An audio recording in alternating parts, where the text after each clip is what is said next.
Welcome back to episode 8 of the From the Spot podcast. This week we're going to be talking about the England games they're a week late on, but we're still covering them. We're going to be talking about the managerial crisis that we find ourselves in yet again, with Graham Potter and Brendan Rodgers both being sacked. And Spurs are still without a boss as well. And then we're going to touch on the women's game, because we've seen some good attendances at the Women's Champions League. And we're going to have a look forward at England's upcoming games against Brazil and Australia.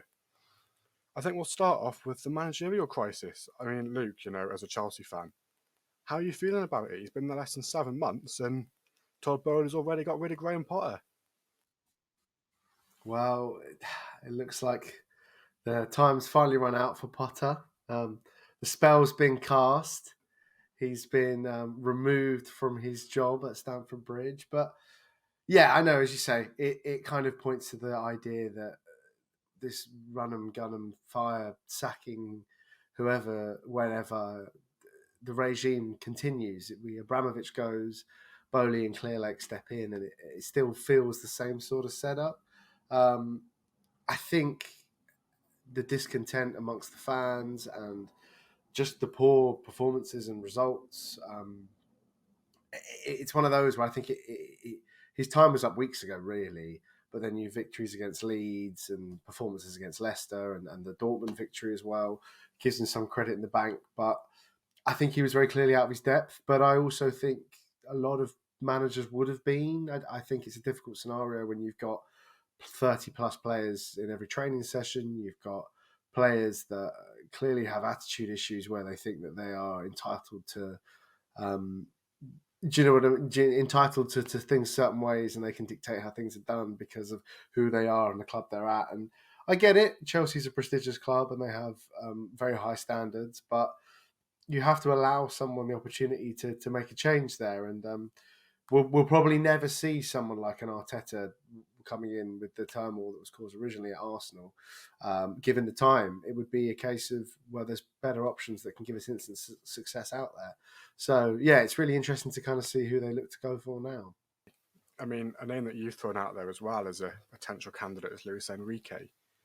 But is there any definitive news on who they're going for yet? Who's like a clear favourite? Because I haven't seen any names being floated with the Chelsea job apart from Nagelsmann. I think, Nagelsmann is probably the hot favourite, especially given the timing of his contract termination at Bayern, following then the week after, well, not even the week, a few days after it being that Chelsea decide that enough is enough with Potter. So maybe there's that idea that there's talks been going on in the background. I know, obviously, he used to work with Vivelli in RB Leipzig when he was there previously.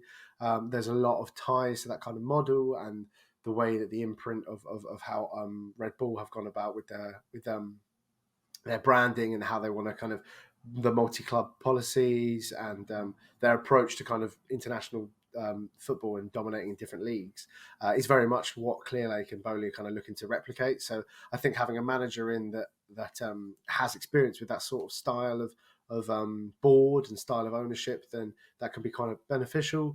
I think Chelsea's a lucrative job at the moment for any manager, really. I think it has to be someone of the profile that believes they can do well. And I think that's something where we were a little bit lost with Potter, because I think for him, he realised the enormity probably of the job and the scale of the club and the scale of expectation.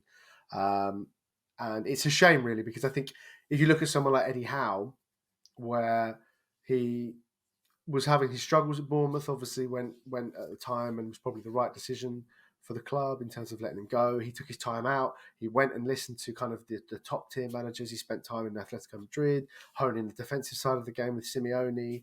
And then now he's in a position where he's taking a relegation threatened club with a few bits of investment. Yeah, granted, Isak and Bruno Guimaraes, those sorts of players, they don't come in without the investment. But he has just used a lot of the core group there, brought in some Premier League proven players, and really kind of just given them an identity of, like, we make it difficult for teams to play against us. We know what we're doing, where we are in the pitch, and we have alternate players for each position kind of thing. And we just kind of work towards our results. And yeah, I think there's potential if Potter had been at a different club. and given the opportunity to grow. I think, for example, a club like Leicester, or even say a club like Crystal Palace, or Bournemouth now as a club with their new ownership, we don't really know what the opportunities are going to be there.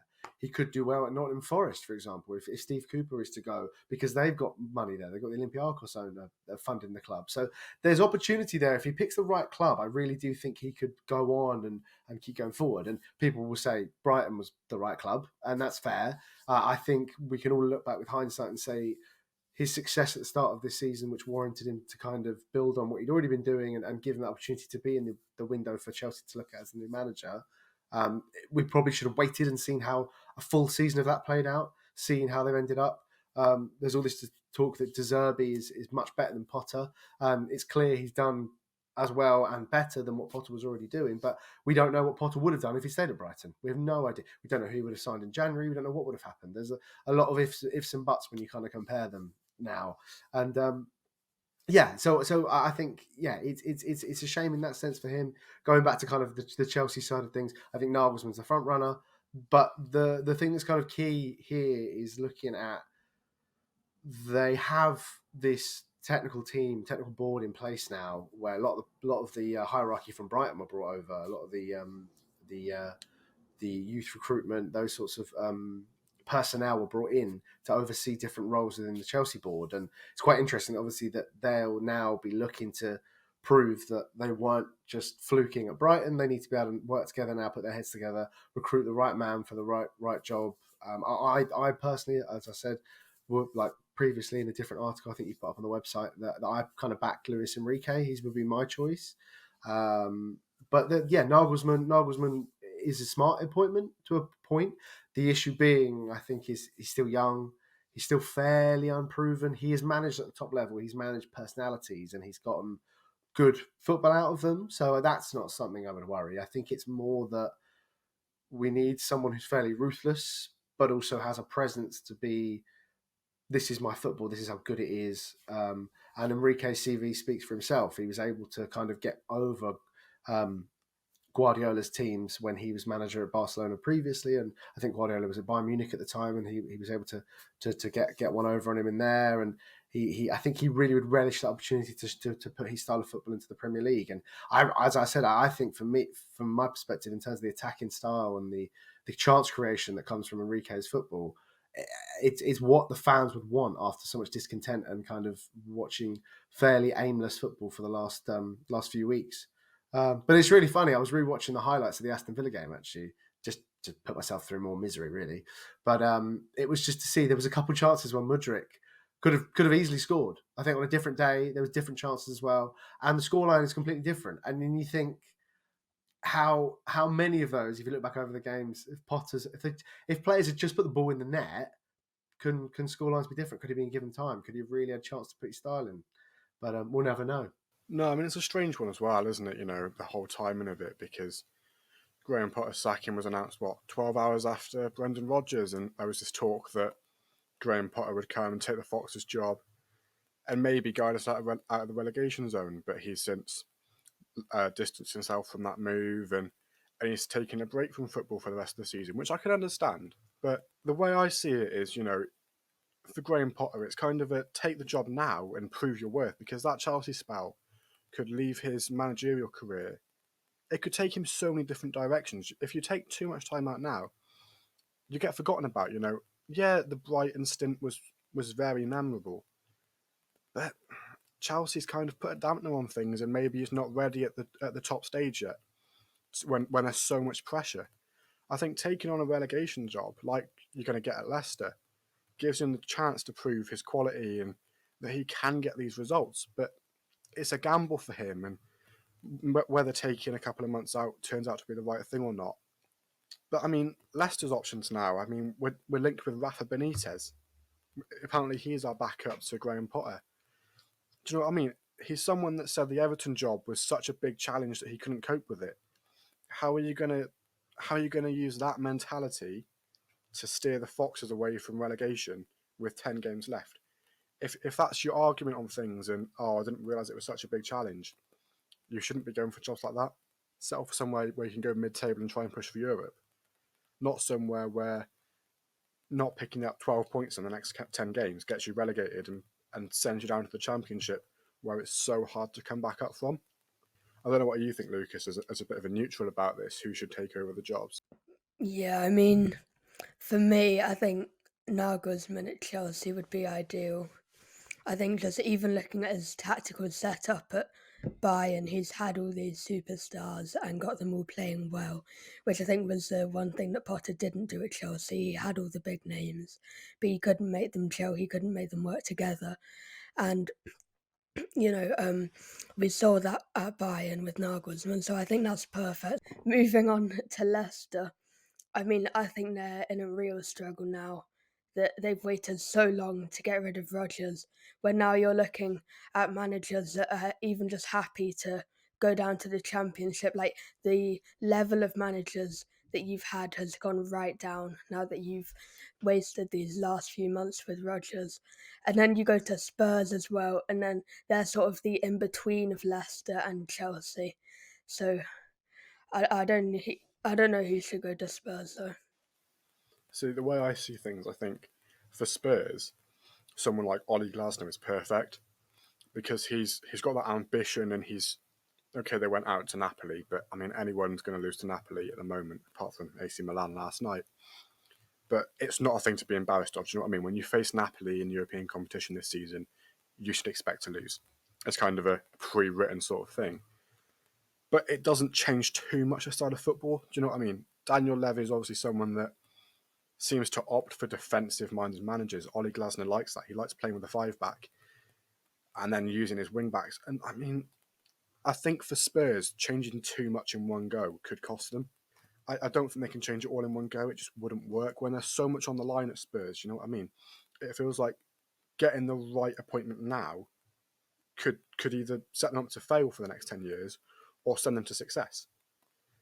I mean, Chelsea, I think Nagelsmann is probably the best shout there.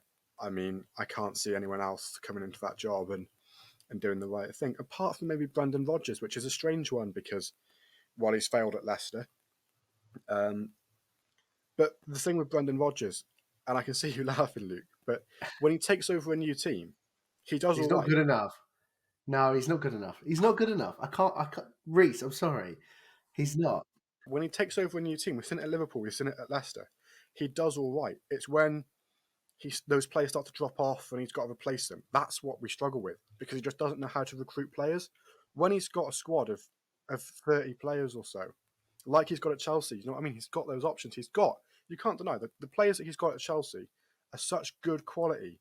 He could field a different team each week if he wanted to. And the end of this season for Chelsea is a write-off. You're not pushing for Europe. You're not in the relegation battle. It gives him time to adapt. It's not a write-off. I wouldn't say it's a write-off yet. Champions League number 3. Here we go. Yeah, but meaning you're not pushing for the top four. You're not in the relegation battle. I mean, it's kind of a dead season for you. Champions League's your only hope of a trophy. And when you look at the teams that are left in it, I can't see you getting it. I mean, not being funny, you've got Real Madrid, Bayern are still in it, City are still in it, Napoli are in there, Porto and Inter aren't really a threat. I can't see Chelsea realistically winning the Champions League. So if you want to bring a manager in, you take this gamble. Do you go for someone that's available now, or do you wait till the summer and hope that your options are better? I think Nagelsmann is the best option, but discounting Brendan Rodgers straight off the bat because of what he's done at Leicester recently, I think that's just looking at the last season and going, okay, no, he's past it. No. I agree with you. I'm not taking into account his stock at the moment. I'm still taking into account FA Cup wonder goal winning Brendan Rodgers. I'm looking at it from the point of view of what would we gain? Yes, maybe they'd be a little bit more settled and we'd maybe have a little bit more routine with training, a little bit more routine with tactics in a match. But we're not going to get anywhere more ambitious with Brendan Rodgers than we are with Graham Potter. I really don't think so. I think if Potter had been given the opportunity to have the players he wanted, not come into a new club with new ownership and a club that didn't have such a toxic fan base at times, I think he could have done a lot better. And I think as I say, we'll never know. But I would hold the fact of saying I think Brendan Rodgers isn't really an improvement on Potter. He could steady the ship, but then I think a lot of managers could steady the ship. But we're not looking for that. We are looking for, I want a manager that can come into the club and the opposing team and the opposing managing opposition will look at it and go, okay, this is someone that knows what they're doing. And I think Nagelsmann does that. But as I say, like Enrique would, Zidane would, and Ancelotti would. Those sorts of managers, I think, are that upper echelon of managers that we would be looking at. I really think, and I don't think Brendan Rodgers is in that category. I know what you're saying. The only thing with Nagelsmann, though, is that he's still technically under contract at Bayern. Even though they've sacked him, he's still under contract till 2026. So if Chelsea were to go for him, they would need the club's approval, which I think, while Chelsea are still in the Champions League and Bayern is still in there as well, I don't know if they'd give it to him. I think in the summer, potentially, yeah, when you've still got a season before they're going to play each other again. But when there's a very real chance that they could play each other in the next couple of months, I can't see why Bayern would agree to Nagelsmann going to someone, knowing the Bayern tactic, not the Bayern tactics, but knowing the squad so well. I think it would be a death wish from Bayern if they let him go to Chelsea now. I get what you're saying. It's the same argument we had to not let Anthony Barry join Tuchel's backroom staff, because we were worried that if we beat Real Madrid in the Champions League, we could face them in the semis and he would know all about Potter's tactics. I mean, I think Tuchel would be fine against Potter's tactics, but even so, yeah, no, I don't know. As I say, the ideal scenario for me is to go for Enrique. He's available. He's interested in the Prem. He has that top tier pedigree of actually winning a Champions League. Yes, it was Messi, Neymar, and Suarez, but he got them playing some of their best football. And a lot of players talk about Enrique as he's up there in that conversation with Guardiola's and Klopp's in terms of he has a philosophy, he has a style, he can get the best out of players. And I think a lot of people point to the Spain's loss against Morocco, but Morocco were maybe kind of a couple more extra players of quality away from getting to a World Cup final. So you really got to look at it and go, is it that much of an embarrassment to lose to them? Yes, but then Spain's squad wasn't that great. It wasn't an eye-catching Spain squad. There's a lot of holes in that team. I think Spain are kind of in that period of transition, aren't they, at the moment? Like, between the older ones going out and the youth coming in, they've had a couple of dead years, really. You've obviously got Pedri and Gavi coming through, but you can't rely on two youngsters to come in, replace like your Busquets, your Xavis, your Iniestas. It just doesn't all happen at once. Like, it's a weird one, isn't it? Because Spain should be up there as one of the giants of world football, but Scotland proved it last week, didn't they? I know that Spain lineup wasn't even their strongest one at the moment, but if Scotland can beat Spain 2-0, no disrespect to Scotland, it kind of proves that Spain aren't really a force to be reckoned with at the moment, are they? So they don't have a settled starting 11. They don't have a settled, like, you are my striker, you are my. Do you know what I mean? There's no. There is that case, if you play well, you're in form, you could be in the shout for being in the Spain squad. And that's never that good. I think a lot of great teams have been built on, they know the lineup, they know the players they want to play. And to his detriment, I know we say a lot about Southgate picking his favourites, but historically it has sort of worked well. And a team picks itself, and you're able to pick the same sort of 11 to 15 players every time, every important kind of knockout fixture. It's really helpful. And as you say, like, you look at the Spain team that won back-to-back Euros and a World Cup, there was players like David Silva that were around that didn't really get any minutes until their second Euro. So it was and Juan Mata and players like that just don't get in the team. Like Fabregas doesn't start in the team because you've got Xabi Alonso, Busquets, Iniesta, Xavi, and then Pedro and David Villa up front. And it's like there's so many players there that you've got a second 11 that was better than the team that Spain have now. And yeah, you're right. I mean, midfield of Pedri, Gavi, and Rodri is still really, really, really good. It's one of the best ones in European football, I would say. But it's just everything around it, and it's having the manager that knows what he wants to do with them, and having a style of play that really, really suits them well. And yeah. I think Enrique, he makes teams go forward, and I think that is the kind of football that Bowley would want. It's the kind of football that our team like kind of has to settle with. The issue I'm sort of having with anyone that comes in is we can't be giving players that have had now 5 different managers another chance. Like, you can't be having Pulisic or Ziyech or players like that are still sort of around the club that haven't really kicked on under any of the last 3 or 4 managers we've had. And you just can't keep giving them a clean slate. That you can make your decisions, that's fair enough, but if they want to go, they want to go. They're clearly disruptors if they're not happy, and it's not helpful. It's really not helpful, and that's why a lot of people, I think, have been saying about De Zerbi, because he's kind of come in and he isolated Trossard, for example. He wasn't pulling in the direction of the Brighton way that he wanted to play the football. He got his move in January to Arsenal, and it's very much Arsenal's gain. He looks really, really good for them, and he's a really good option off the bench or starting. But he wasn't someone that was pulling for what De Zerbi wanted, so he made him train with the kids. So you need someone who is brave enough to do that. And I know it's hard at a club like Chelsea, where there's so much pressure. There is so much pressure. But no, I think waiting out, finding a manager, waiting a few days is fine. As you say, what have we got to lose in terms of we're not really going to be pushing to actually qualify from the top 4? So there's no real harm in making sure we really, really are thorough in this decision. Another name that's been thrown around is Thomas Frank, which is one that I just cannot understand. I think if he takes any of the 3 jobs that are available now, he's mad. Do you know what I mean? His Brentford side kind of looks like Graham Potter's Brighton side a couple of years back.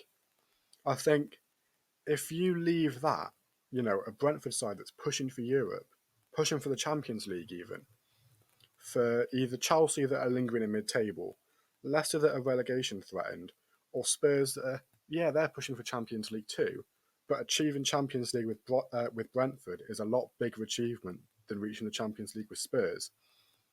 Yeah, historically it's a bigger club, bigger money, but if you want to go down and maybe in a couple of years get your name down for a couple of these big jobs, you'd be a much better candidate for them if you managed to get into the top 4 with Brentford. And since they got promoted to the Premier League, he's done so well with them. They've always been a team that's enjoyable to watch. They've got the results. No one really thought they'd stay up in their first season, and they did. They beat Arsenal on the opening game day, didn't they? I think. But I don't know. I just don't think he should go for the jobs. Yeah, he would get them where they want to be, but on a personal note from him, I think it would be a stupid move.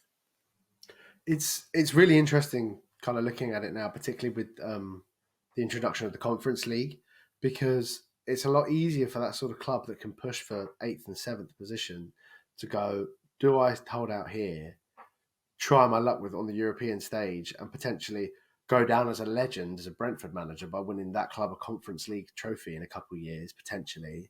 Or do I go to Tottenham where my legacy might just be I consistently got top 4?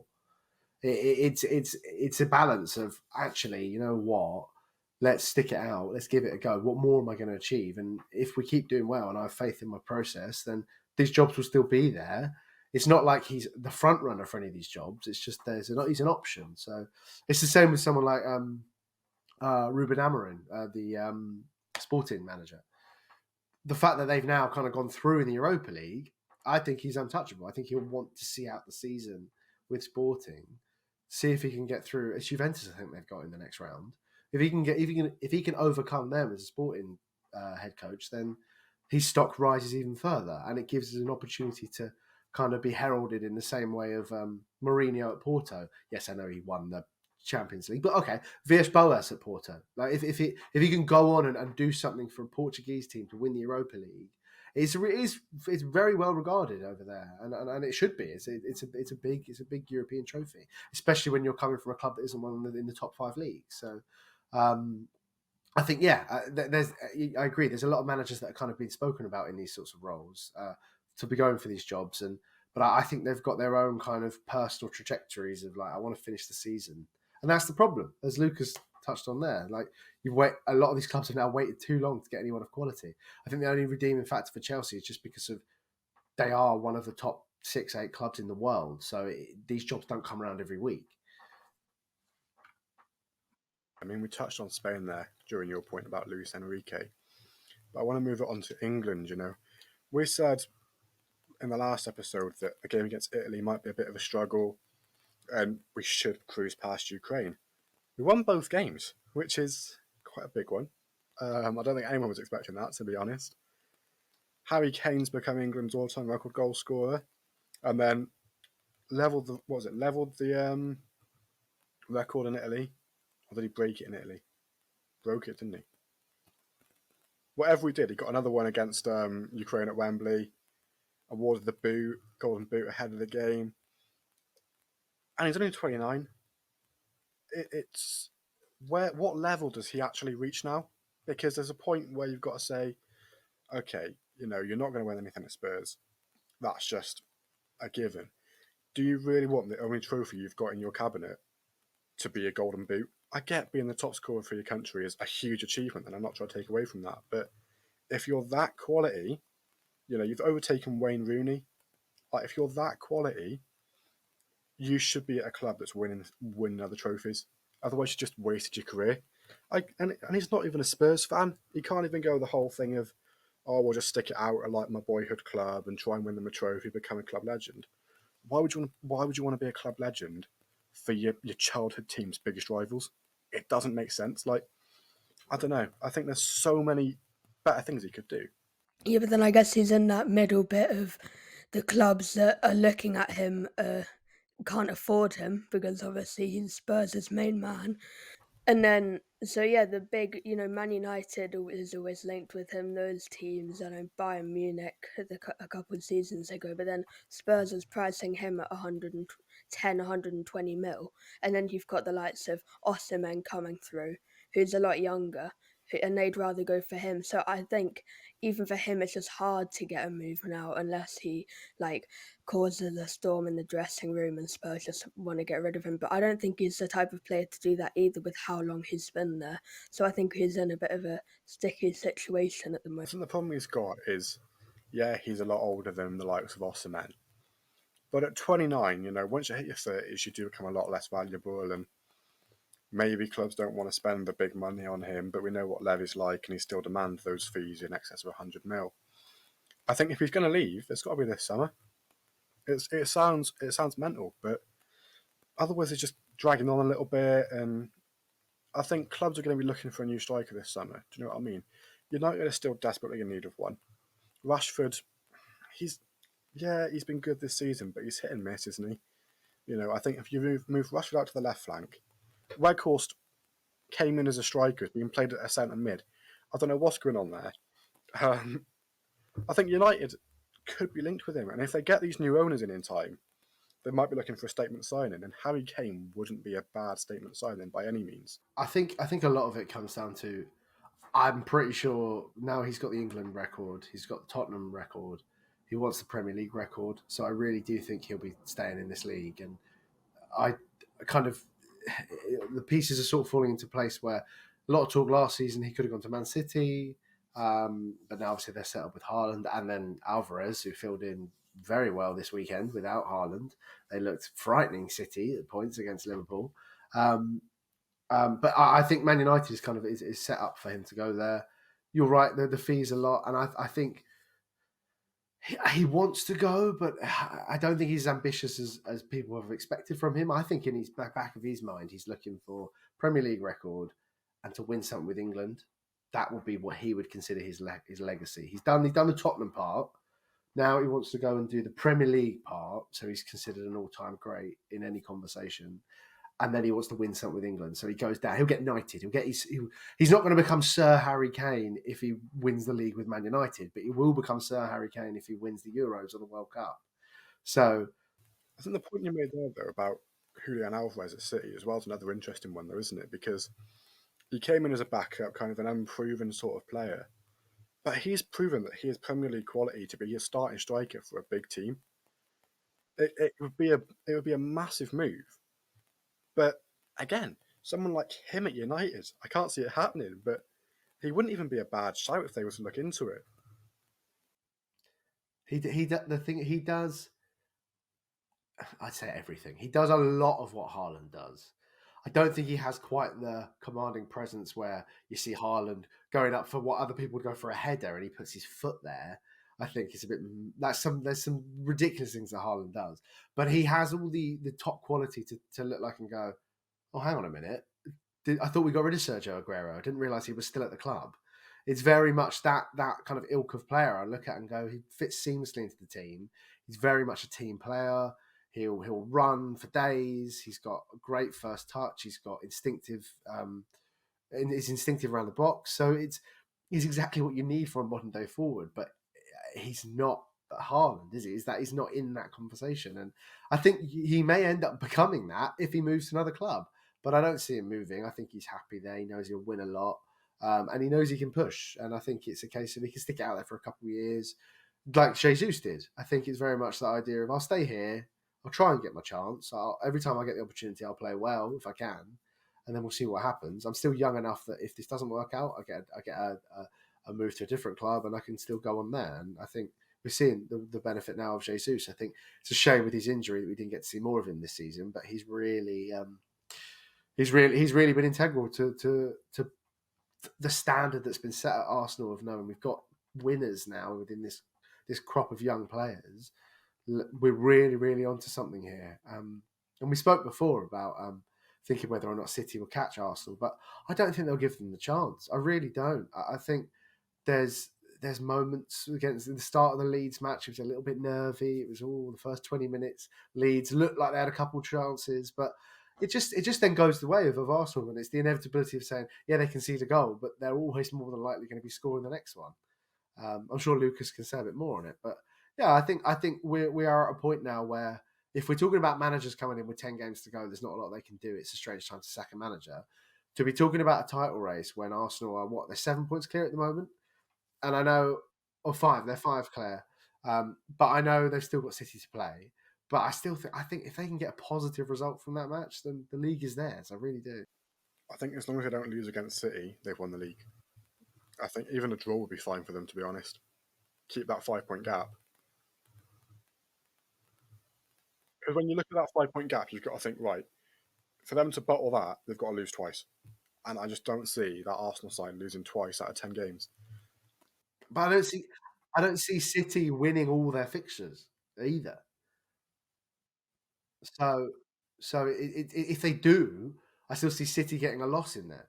So it's like, but yeah, it's the same. It's like with Newcastle as well. I think a lot of people were saying the other day, like, oh, they're going to fall out, and then they go out and beat United. But then you look at it, they have only lost, I think, twice this season, haven't they? Or 3 times now they've lost. So, which is ridiculous for a team like Newcastle. Yeah, like, there's more draws there, of course, but to have below 5 losses in a season for any team is a commendable achievement. Yeah, absolutely. I mean, we touched on Arsenal there for a little bit. I want to cover their women's team. You know, lost the first leg out in Munich in the Women's Champions League. Back at the Emirates, a crowd of, I think it was 20,000, 23,000, something like that. And what a win that was. You know, a 2-0 win, cruised through to the semi-finals, set up a tie against Wolfsburg. I don't know if you watched the game, Lucas, but the goals they scored are sensational. They have a team that are really playing well. You know, it's now Arsenal women's first semi-final in Europe in 10 years. It's the whole club's first Champions League semi-final since 2009. And it's the first European semi-final for the club as a whole in 5 years. Do you know what I mean? I get that, you know, it's never going to attract the same crowds as the men's game. But it feels like across the club at the moment, everything is going the right direction, doesn't it? Apart from the academy. But yeah, I mean, yeah, for once the academy isn't doing good. But I did watch the game, the Arsenal women's game against Bayern, but I mean, I'm not going to sit here and pretend, oh, I know loads about the women's game and all this. I'm definitely trying to get into it more, but yeah, I won't sit and pretend I know much about it. But I mean, yeah, great win, and I just think even just, I don't know what it is, just like about around the club now, everything just seems to be going well, and I think that victory then goes across to the men when we play on the weekend, and then that boosts them, and then just as a club we all boost up together, apart from the academy again. But I mean, yeah. Yeah, I mean, they've set up now that semi-final against Wolfsburg, like I said. But the other side of London, Chelsea went through as well in potentially one of the best games I've ever seen live. They'd got a 1-0 win out in Lyon in the first leg, came back, Lyon scored to send the game to extra time. Lyon score again, so they're going through. 122nd minute, Chelsea get awarded a penalty, which, I'll be honest, it wasn't a penalty. It was a very, very light foul inside the box. Wow, No, come it on. was. Future Ballon d'Or winner, Lauren James. She's not diving. I rate her, I really do. I watched her when she was at United. She is one of the best talents in the women's game. But regardless of what Emma Hayes says about LJ being honest, I don't think that was a penalty by any means. Penalty gets awarded, taken 6 minutes later, in the final kick of the game. Players aren't even allowed on the edge of the box. It was score it, and you take the game to penalties, or miss it, and that's it, it's over. And fair play to Maren Mjelde. Blue blood. What a finish that was. And then to take the first penalty in the shootout, takes guts, that. It really does. So, 2 English clubs through to the semi-finals, and importantly, in different semi-finals. So, at the end of this month, we could have an all-English Women's Champions League final, which I think I might try and get tickets to that. It's only out in Eindhoven, so... Ooh, yeah. Yeah, it looks at the moment like women's football in this country is really on the up. You know, the FA are taking it seriously after that England Euros win. Obviously, games coming up for England against Brazil on Thursday at Wembley, Australia at Brentford on Tuesday. I think it's set up to just... Everything is going in the right direction for England to win the World Cup this year. And what a story that would be, you know, the first World Cup, or even the first major trophy coming back to England since 1966. What a message that would be, that it's a woman that have done it. Especially if an English club goes and wins the Champions League. It really sets English football as kind of the forefront of the game across the world.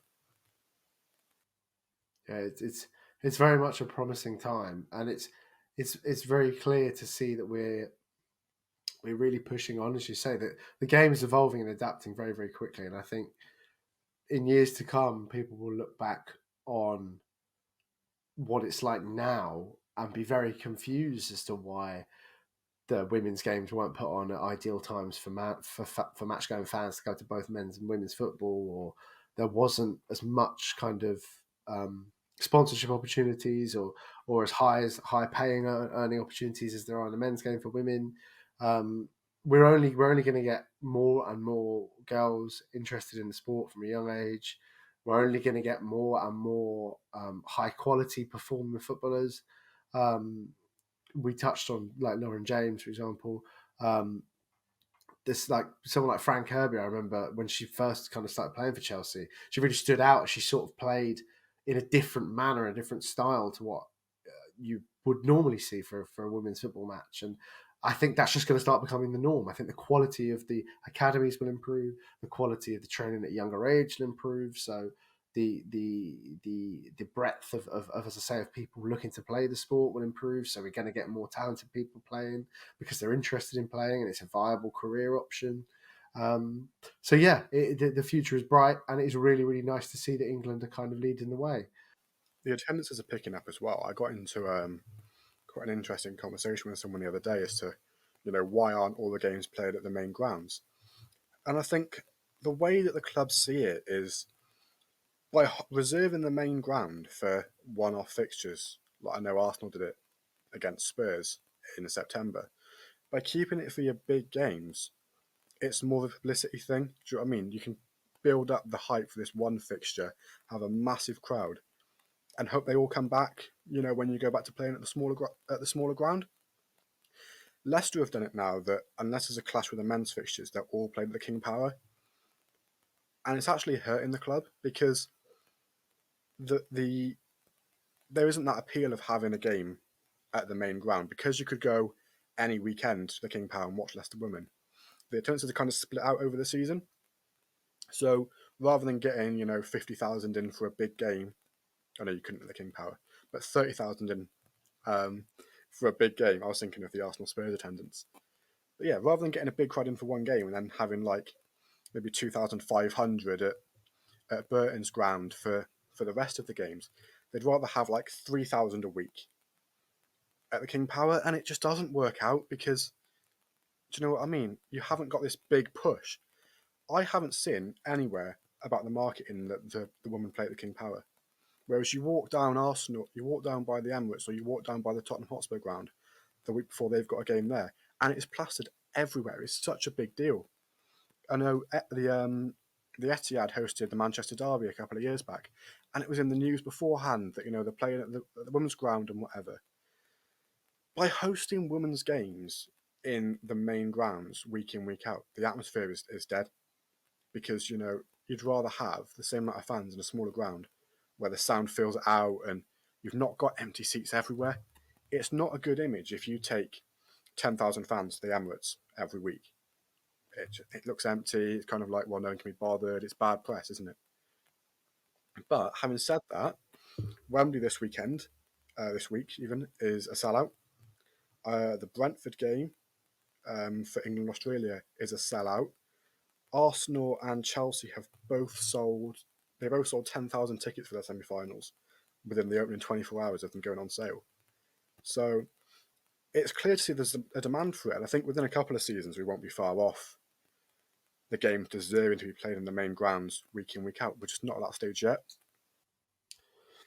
No, but yeah, I think we'll see the effects of the game growing over the seasons and over the years to come, and maybe there will be a future where clubs will have an associated women's stadium that is slightly bigger than sharing a ground with a smaller club or playing at a training complex. I think there should be that element of this is ours. That's the guys. This is our one. We've just got as much passion. We've got continued support. We've got the same marketing for this size club, and then we can push from there. Having it in the bigger stadium is great, as you say, when you can get the fans in, and it becomes more of a special occasion. But the quality of the football, if it is increasing, and the quality of the WSL is getting better, there's no reason why they can't have their own ground that they can really call their home and really doesn't feel like they're playing at a secondary ground. It feels like that's where the women play. That's their ground. It's not an academy ground. It's not someone else's they're having a ground share with, or it's not the home stadium. It's just that the Chelsea ladies or the Arsenal ladies or do you know what I mean? Their home ground. I suppose the problem that the London clubs have got in that respect is just space. There isn't anywhere really to build a new ground that can seat 15, 20,000. I mean, I think Chelsea have got it that they have bought out their ground now, the women's ground. So even though it is still, I think, a 5,000 seater, it's still like a decent size. It's theirs. It's Chelsea branded, everything. But like you look at United, they've done the same. They ground share with a rugby team and the academy. But it's so far out of the way from Old Trafford that it almost doesn't feel like it's United. It feels like it's two separate clubs. The club that have done it the best, I think, is Man City, because they play all their games at the Academy Stadium, so it's literally over the road from the Etihad. There's not that argument of, oh, you see, I would go if it was at the Etihad, but I can't get out of the way to go to such a small ground, or there's no public transport. If you can get to the Etihad, you can get to the Academy Stadium. They're literally a 2-minute walk from each other. And I think if the London clubs could do that and have a smaller ground right next to the main stadium, it would work. And we'd see attendances, we'd see sellouts of like 15, 20,000 in those smaller grounds each week. But because, Chelsea play at Kingsmeadow, and that's south of the river, it's not Chelsea, it's a completely different area. And Arsenal play at Boreham Wood, again. It's so far out of the way that it almost attracts a completely different geographical section of fans. I think if you want to try and convert the men's team fans into supporting the women's team as well, you have to play closer to home. If that means dropping down into a smaller ground or whatever, I don't know how you get around it. But the current solution needs something to change because it doesn't feel like a solution. It feels kind of like a bodge job. Right, thank you for listening to episode 8 of the From the Spot podcast. We'll hopefully have you back next week. By that point, Chelsea and Leicester might have got new managers, or they might be heading ever closer to relegation in the case of the Foxes. Hopefully not. I don't fancy watching the Championship next season. But yeah, we'll see you next Monday or Tuesday or whenever we get round to putting this up for episode 9.